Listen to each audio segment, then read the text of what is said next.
السلام علیکم ورحمۃ اللہ وبرکاتہ۔ الحمد للہ رب العالمین والعاقبۃ للمتقین والصلاة والسلام علی سید الانبیاء والمرسلین وعلی آلہ واصحابہ اجمعین، اما بعد فاعوذ باللہ من الشیطان الرجیم، بسم اللہ الرحمن الرحیم۔ وَإِذَا قِيلَ لَهُمْ آمِنُوا بِمَا أَنزَلَ اللَّهُ قَالُوا نُؤْمِنُ بِمَا أُنزِلَ عَلَيْنَا وَيَكْفُرُونَ بِمَا وَرَاءَهُ وَهُوَ الْحَقُّ مُصَدِّقًا لِمَا مَعَهُمْ قُلْ فَلِمَ تَقْتُلُونَ أَنْبِيَاءَ اللَّهِ مِن قَبْلُ إِن كُنتُم مُؤْمِنِينَ۔ صدق اللہ العظیم۔ حصول برکت کے لیے درود شریف کا نذرانہ پیش کرنے پڑھیں۔ اللہم صلی وسلم علی سیدنا مولانا محمد طب القلوب ودوائها وعافیت الابدان وشفائها ونور الابصار وضیائها وعلی آلہ وصحبہ وسلم تسلیما دائما ابدا۔ قرآن کریم کی سورہ بقرہ کی آیت نمبر 91، اس سے پہلے آیت نمبر 90 کی تفسیر آپ نے سماعت فرمائی۔ جیسا کہ میں نے اس سے پہلے بھی آپ کو بتایا تھا کہ دور رسالت کے ایک اہم گروہ کی یہاں پر نقاب کشائی ہو رہی ہے۔ عہد رسالت میں حضور صلی اللہ علیہ وسلم کے دور میں جو یہودی تھے، جن کو بنی اسرائیل کہا جاتا تھا، قوم بنی اسرائیل حضور صلی اللہ تعالی وسلم پر ایمان لانے کے لیے تیار نہیں تھے۔ ان کا یہ دعویٰ تھا کہ ہم حضرت موسیٰ علیہ السلام اور توریت پر ایمان لاتے ہیں۔ تو توریت پر ان کا ایمان ہونے کا دعویٰ کہاں تک صحیح ہے، کہاں تک درست ہے، قرآن اس کی وضاحت کر رہا ہے۔ آپ کو اس بات کا احساس ہوگا، یقیناً قرآن مقدس یہ اللہ تبارک تعالیٰ کا ایک ایسا عظیم الشان کلام ہے کہ جو حق اور باطل کو بالکل واضح کر دیتا ہے، صاف ستھرا پیش کر دیتا ہے۔ دودھ کا دودھ، پانی کا پانی، کون سی چیز صحیح ہے، کون سی چیز غلط ہے، اس کا اگر معیار کہیں تلاش کرنا ہے تو وہ قرآن مقدس ہے۔ قرآن مقدس میں اللہ تبارک تعالیٰ کے فرمان عالی شان سے آپ کو پوری طرح سے اس بات کا علم حاصل ہوگا کہ عقیدے کے اعتبار سے، عمل کے اعتبار سے، نظریات کے اعتبار سے کون سی چیز صحیح ہے، کون سی چیز غلط ہے، وہ قرآن سے بالکل ظاہر ہوگا۔ اسی لیے قرآن مقدس میں ایک جگہ اللہ تعالیٰ کا یہ فرمان موجود ہے، ان ھذا القرآن یہدی للتی ہی اقوم۔ بے شک یہ قرآن اس راستے کی ہدایت دیتا ہے جو سب سے زیادہ سیدھا ہے۔ یہدی ہدایت دیتا ہے، رہنمائی کرتا ہے قرآن، للتی ہی اقوم یعنی اس راستے کی رہنمائی کرتا ہے جو سب سے سیدھا ہے۔ مطلب اس میں کوئی ٹیڑھا میڑا نہیں ہے، کوئی شک شبہ نہیں ہے، بالکل سیدھا راستہ، بالکل صحیح نظریہ، بالکل صحیح عقیدہ وہ قرآن سے ظاہر ہوتا ہے۔ تو اب یہودی بنی اسرائیل جو حضور صلی اللہ علیہ وسلم کے زمانے میں تھے، ان لوگوں نے دعویٰ تو کیا تھا، لیکن اس وقت جو مسلمان تھے یعنی صحابہ اکرام، ان کو پہچاننے میں مشکل درپیش ہو رہی تھی کہ یہ بھی تو اللہ کو مان رہے ہیں، یہ بھی اللہ تعالیٰ کی نازل کی ہوئی کتاب توریت کو مان رہے ہیں، اور اللہ کے نبی حضرت موسیٰ علیہ السلام کو مان رہے ہیں، تو اب ہم ان کے متعلق کیا گمان کریں؟ تو اللہ تبارک تعالیٰ نے یہاں پر ان کا پردہ فاش فرما دیا کہ یہ اپنے دعوے میں جھوٹے ہیں، ان کا دعویٰ غلط ہے۔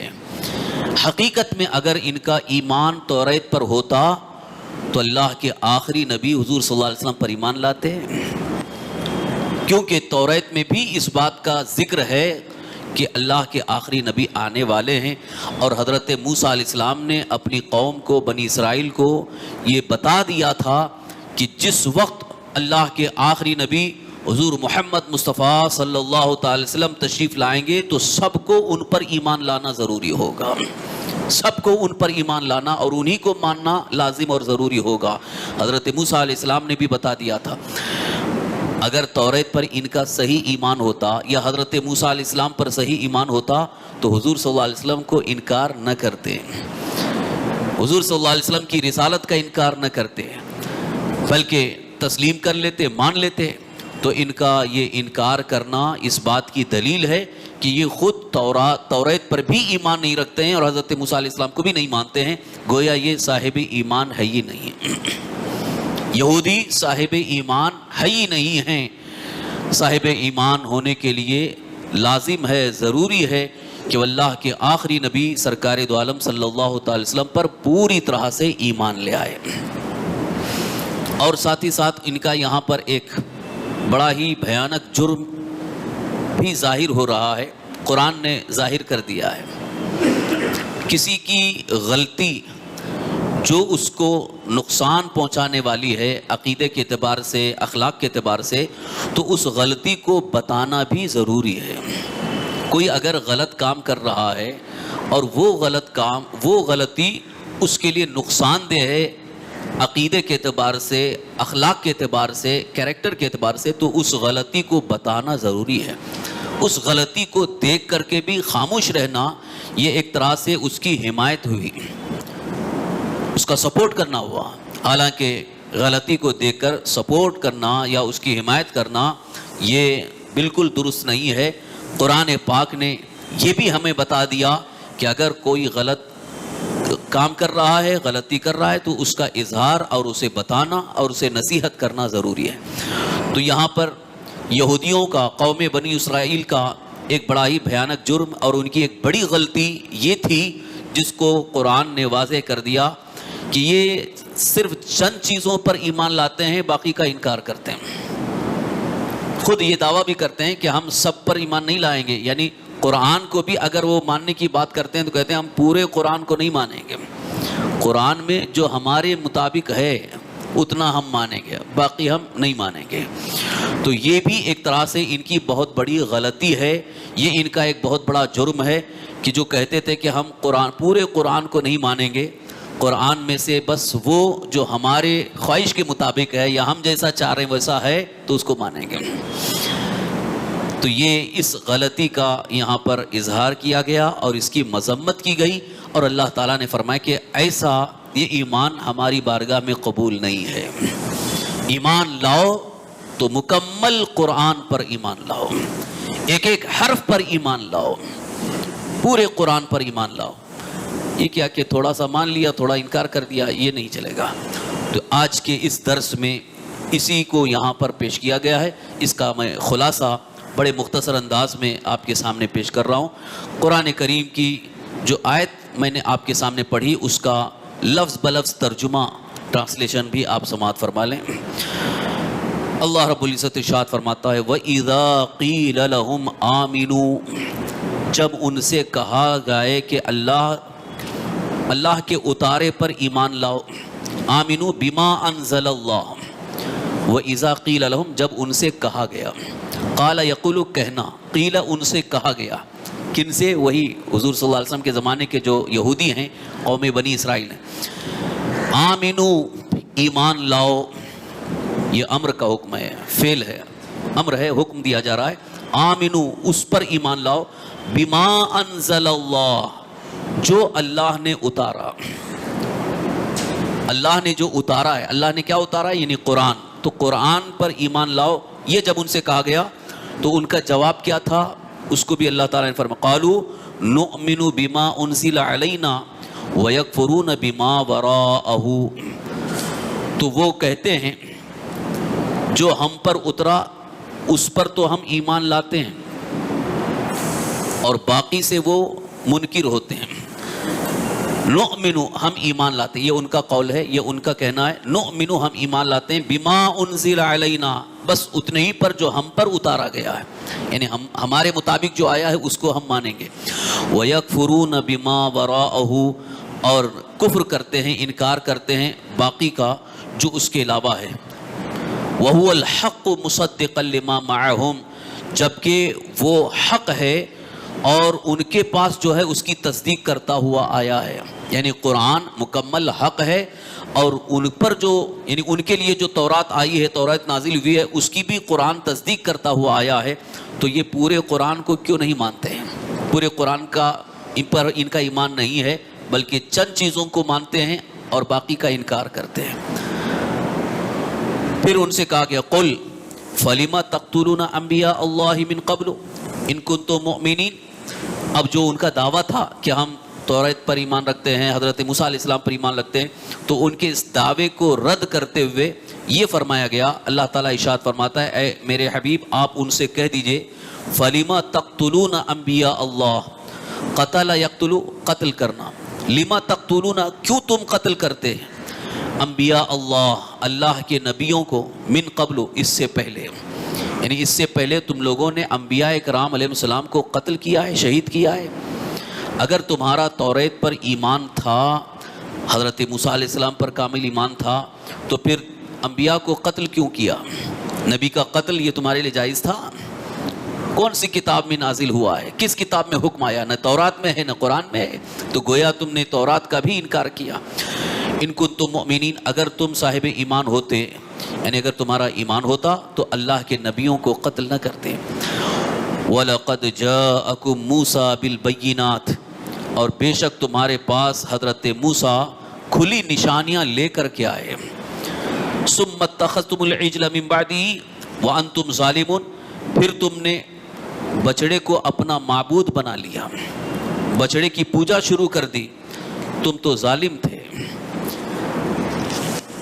یہ ان کا جو دوسرا جرم تھا کہ حضرت موسیٰ علیہ السلام کے دور کے جو یہودی تھے، ان لوگوں نے حضرت موسیٰ علیہ السلام پر ایمان لانے کا دعویٰ تو کیا، لیکن جب حضرت موسیٰ علیہ السلام توریت لینے کے لیے اللہ کے حکم پر طور پہاڑ پر گئے تو یہاں غائب ہو گئے، یعنی موجود نہیں تھے. تو ان لوگوں نے ایک بچڑا بنایا اور اسی کو اپنا خدا سمجھ کر کے پوجا شروع کر دی، اس کی پرستش کرنا شروع کر دیا.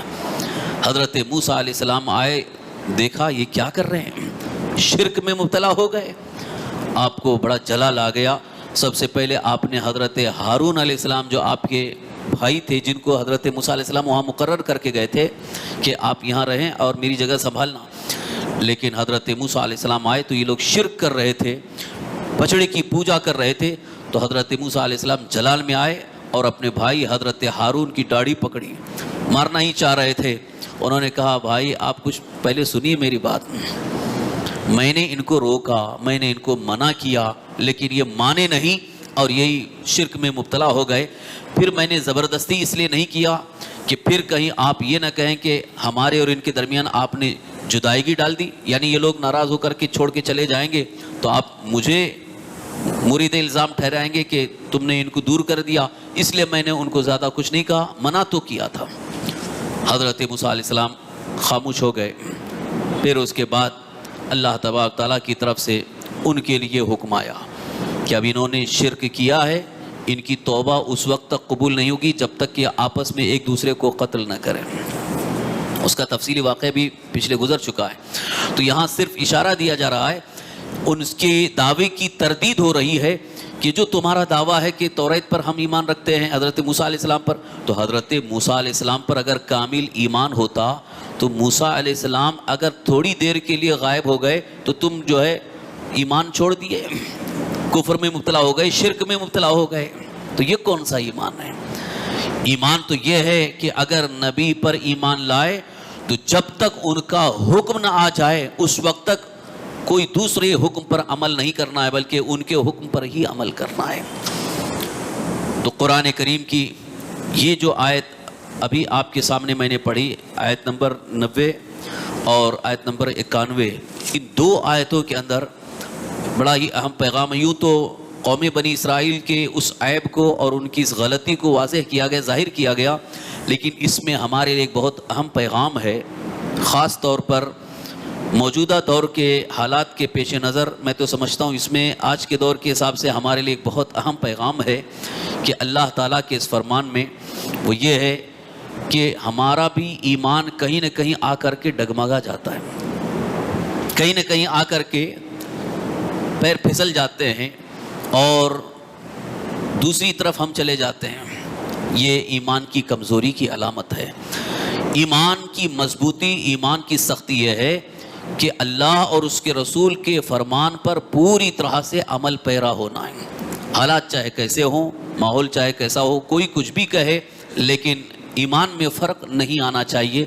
یہ حقیقت میں ایمان کی اصل ہے.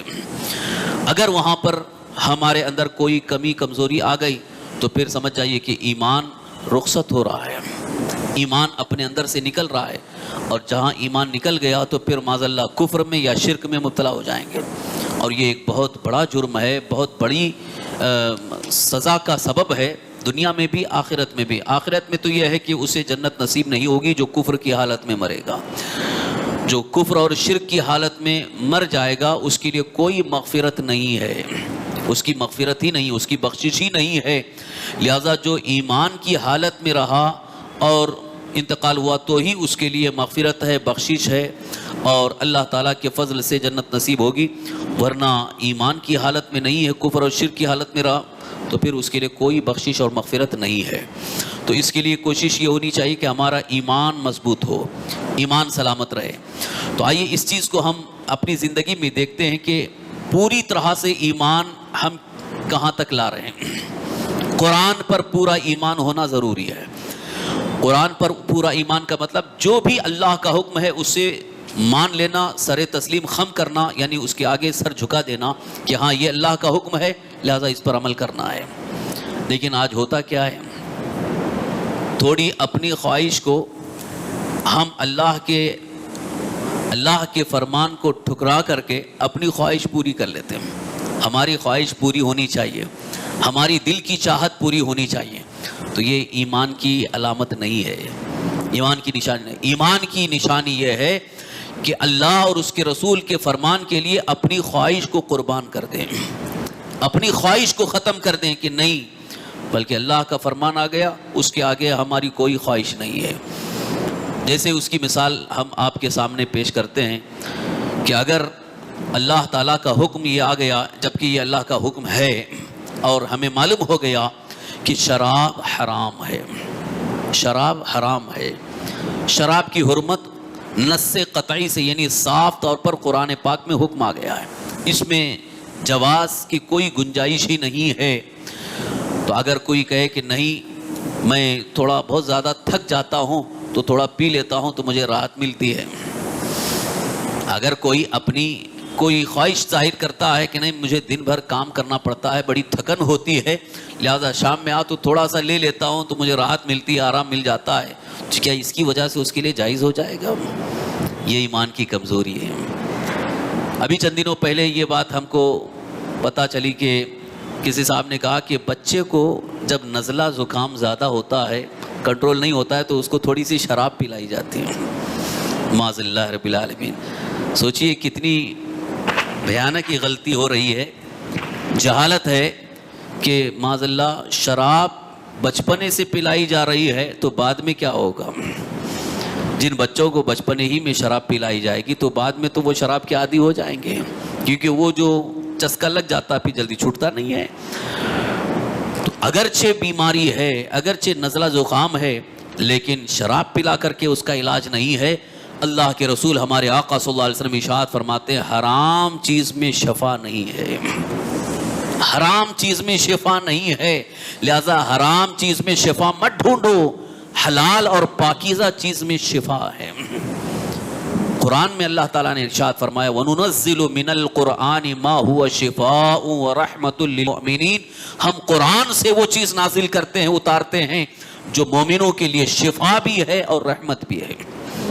قرآن تمہارے لیے شفا ہے.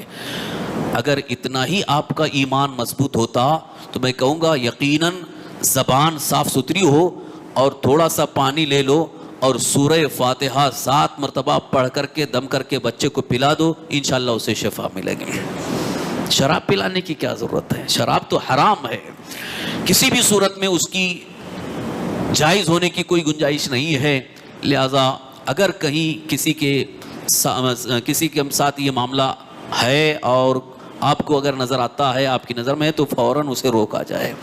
ہرگز ایسی حرکت نہ کی جائے کہ کوئی حرام چیز جس کو اللہ نے حرام فرمایا ہے وہ حلال نہیں ہو سکتی.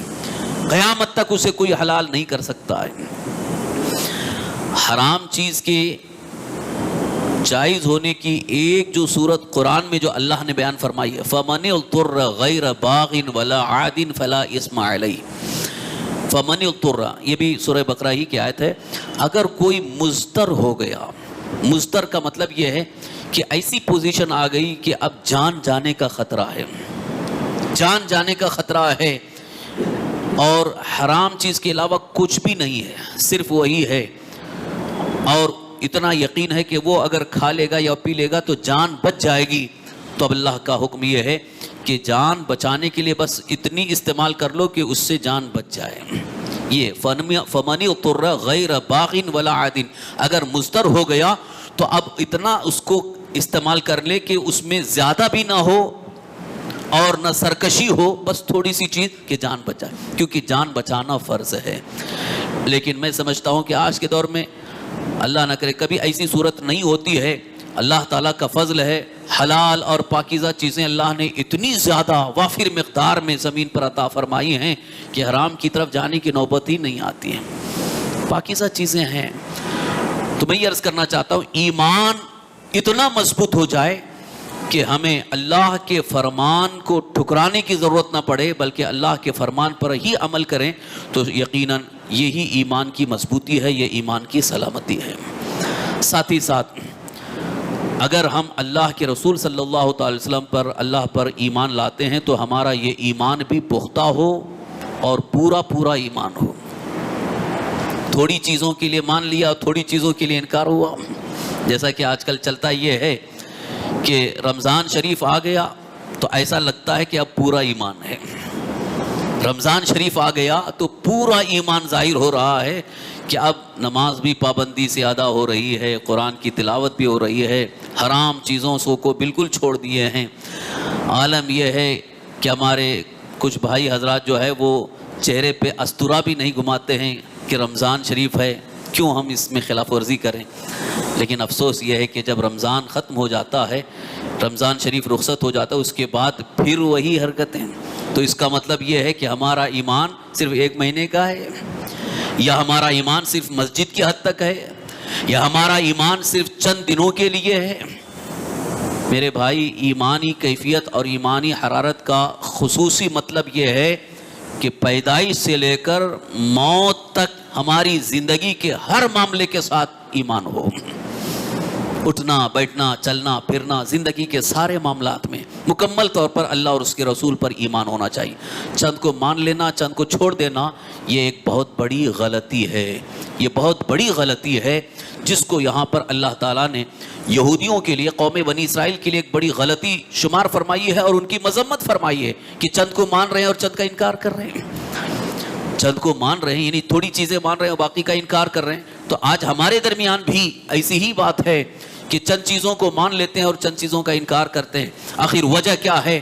جب ان سے کہا جاتا ہے کہ ڈھول باجا یہ سب حرام ہیں, حرام ہیں, بینڈ باجا بجا کر کے شادیوں میں معاذ اللہ آج صرف وقتی طور پر لذت کے لیے, صرف ظاہری طور پر تھوڑی سی عزت یا تھوڑی سی لذت کے لیے, نہ مسجد کا احترام, نہ ایمان کا لحاظ, نہ اللہ اور اس کے رسول کا خوف.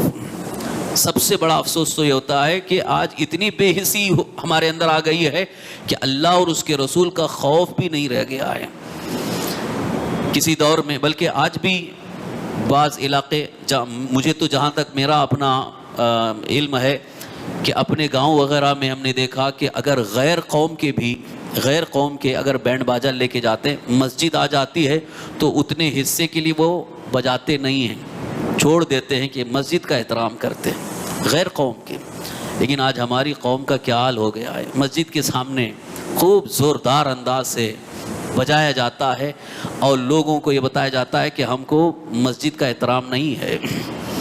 معاذ اللہ رب العالمین. ایسی اگر فکر پیدا ہو گئی تو پھر وہ اللہ کے آگے کس منہ سے, کس ہاتھ سے اللہ کی بارگاہ میں دعا کرتے ہیں؟ رحمت طلب کرتے ہیں اللہ سے، شفا طلب کرتے ہیں، اور اللہ کے گھر ہی کی بے حرمتی. یہ بہت بڑے افسوس کی بات ہے. میری گزارش ہے کہ ایمان ہو تو پورا پورا ایمان ہو، اللہ پر پورا ایمان ہو. لہذا جو اللہ کا حکم ہے اس کے آگے ہمارا سر جھک جائے. اپنی خواہش کو چھوڑنا پڑے تو چھوڑ دو. وہ حضرات قابل مبارکباد ہیں، میں تو ان کو بہت مبارکباد پیش کرتا ہوں، جو اپنی شادی بیاہ میں بڑے سادگی کے ساتھ ساری خرافات کو جنہوں نے چھوڑ دیا ہے، اور جنہوں نے آج تک وہی خرافات اپنا رہے ہیں، اور اس میں صرف یہ دیکھتے ہیں کہ سماج میں ہماری عزت ہو جائے گی. ہاں اتنا خرچہ کیا. یہ عزت کی نہ دیکھو، بلکہ اللہ اور اس کے رسول کی عزت کو دیکھو. اور مومن کامل وہی ہے جو اللہ اور اس کے رسول کی عزت پر اپنی جان قربان کر دے. عزت خدا، عزت رسول اللہ ہمارے لیے سب سے زیادہ اہم ہو. اپنی عزت کی فکر نہیں ہے. ہماری عزت کیا ہے؟ اگر اللہ اور اس کے رسول کی عزت کا خیال نہیں ہے تو ہماری عزت کیا ہے؟ اور یقیناً میرا یہ تجربہ ایکسپیرینس ہے، دیکھ لیجئے آپ بھی، جس قوم نے اللہ اور اس کے رسول کی عزت کا خیال نہیں کیا ہے، اللہ تعالیٰ اس قوم کو کبھی عزت نہیں عطا فرماتا ہے. وہ عزت کے ساتھ نہیں رہ سکتی ہے، انہیں ذلت کا ہی سامنا کرنا ہوگا. صرف اور صرف دولت ملنے کا نام عزت نہیں ہے، بلکہ عزت وہ ہے جو اللہ تعالیٰ اپنے محبوب بندوں کو عطا فرماتا ہے. ٹوٹی چٹائی پر رہتے ہیں مگر پوری دنیا پر ان کی حکومت ہوتی ہے. تو آج ضرورت اس بات کی ہے کہ ہمارا ایمان اتنا پختہ ہو کہ خرافات کو ہم چھوڑ دیں. کسی بھی بہانے خرافات کو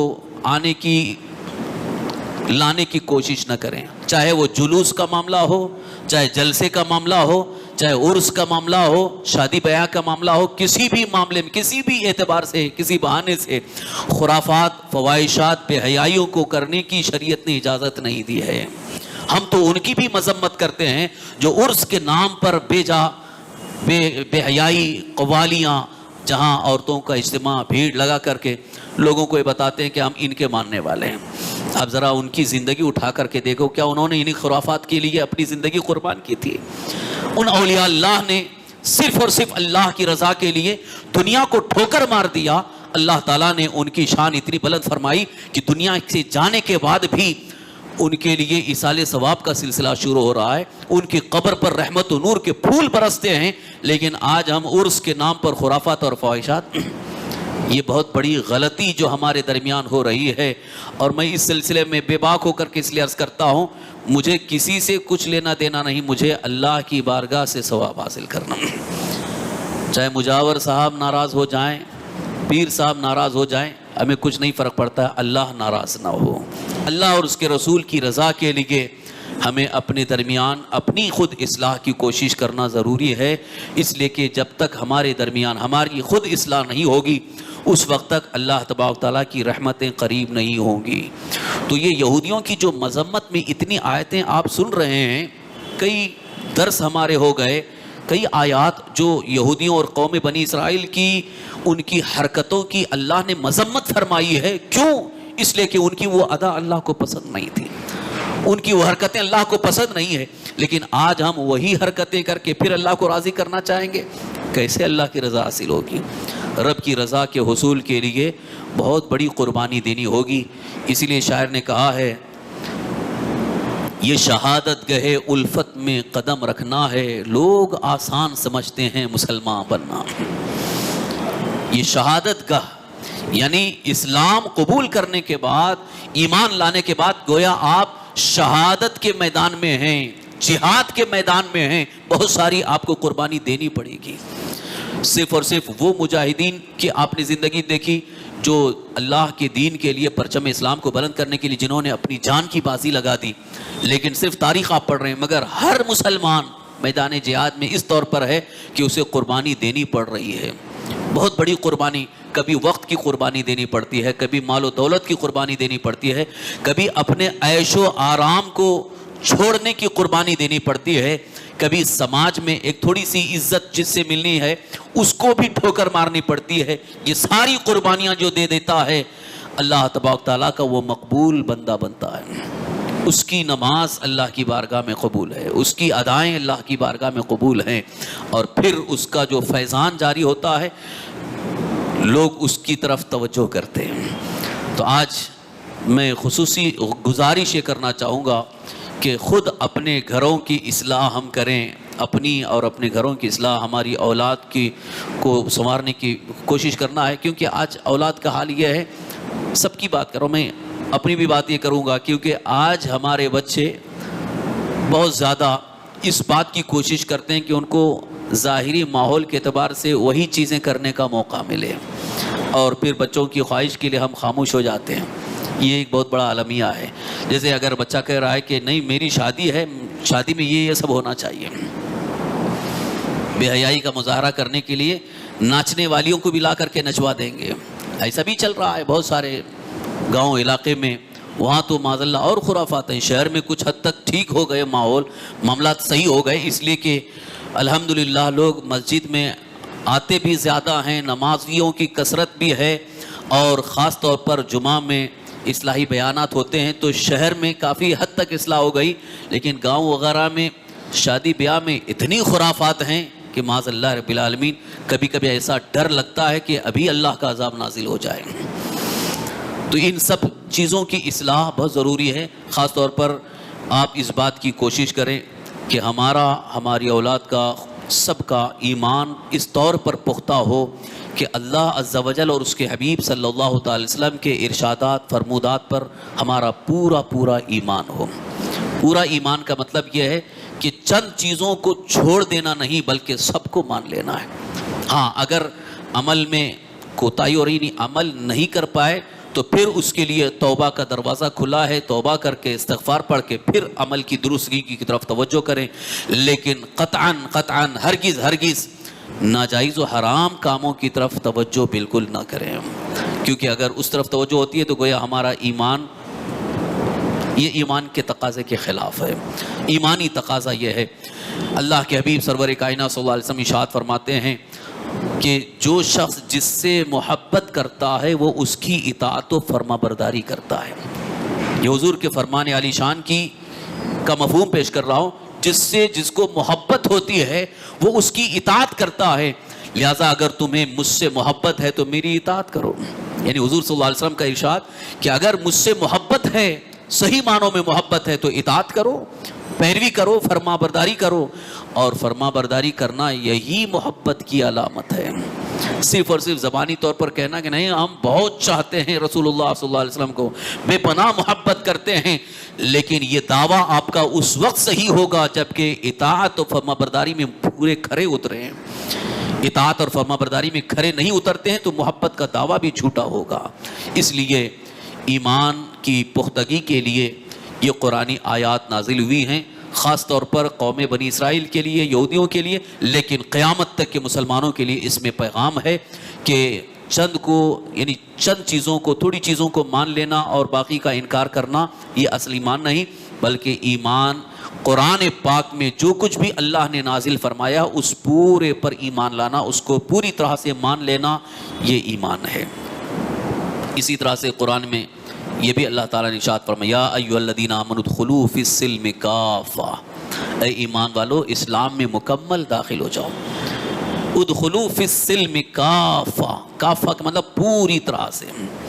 اس کے لیے ایک بڑی مشہور مثل بھی ہے، ایک مثال دی جاتی ہے، آدھا تیتر آدھا بٹیر، ادھر تھوڑا سا لے لیا ادھر تھوڑا سا لے لیا، بس جیسے کہ آج کل کے ماڈرن مسلمان ہیں جو اپنے آپ کو مسلمان تو کہلاتے ہیں لیکن ان کا پورا ایمان نہیں ہے، بہت ساری کفر کی حرکتیں ان کے اندر ہیں، شرک کی حرکتیں بھی ہیں، بدعقیدگی بھی ہے، گمراہیت بھی ہے، سب ملا کر کے مکسر، کیونکہ آج ملاوٹ کا دور ہے، اس لیے وہ سب کہتے ہیں کہ سب ملا کر کے چلنے کا، لیکن اللہ تبارک تعالیٰ کو یہ پسند ہی نہیں ہے۔ اللہ تبارک تعالیٰ کو صرف اور صرف وہ ایمان پسند ہے جو خالص ہو۔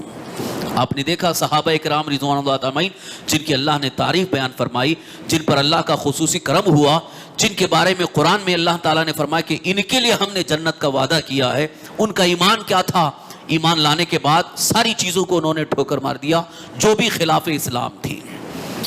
یہودیوں نے تو حضرت موسیٰ علیہ السلام پر ایمان لائے لیکن بعد میں بچڑے کی پوجا کر لی، لیکن صحابہ اکرام ایمان لانے کے بعد حضور کی حیات میں بھی اور حضور کے وصال کے بعد بھی کبھی شرک کی طرف مائل نہ ہوئے، بلکہ انہوں نے مکمل طور پر قرآن پر ایمان لا کر لوگوں کو دعوت دینا شروع کیا، آج انہی کی قربانیوں اور ان کی کوششوں کی وجہ سے پوری دنیا میں اسلام پھیلا ہے۔ تو آج ضرورت ہے کہ ہمارا ایمان مکمل ہو، ایمان کامل الایمان ہونے کی ہم اپنے اندر کوشش کریں، اس سے دنیا میں بھی ہمارے لیے عزت ہے اور اللہ کی بارگاہ میں ہمارا بڑا ہی عظیم مقام ہوگا، اور اللہ تبارک تعالیٰ اپنے فضل سے دنیا کے سارے مصائب و آلام سے، دنیا کی ذلت سے، آخرت کی ذلت سے محفوظ رکھے گا۔ اللہ تعالیٰ کی بارگاہ میں دعا ہے اللہ رب العزت ہم سب کو یہودیوں اور قوم بنی اسرائیل جیسی حرکتوں سے محفوظ رکھے، کامل الایمان مکمل ایمان والے ہونے کی ہمیں اللہ تعالیٰ توفیق نصیب فرمائے۔ یا رحم الراحمین، یا الہ العالمین، قرآن مقدس پر پورا ایمان رکھنے اور اس پر عمل کرنے کی ہمیں توفیق نصیب فرما۔ یا اللہ یا رحمان الرحیم، دنیا کی تمام خرافات، فواحشات، بے حیائیوں سے، شیطان کے مکر و فریب سے، تمام گناہوں سے یا اللہ ہم سب کو محفوظ و مامون فرما۔ یا اللہ اپنے فضل و کرم سے ہماری تمام جائز مراد و نیک تمناؤں کو پوری فرما۔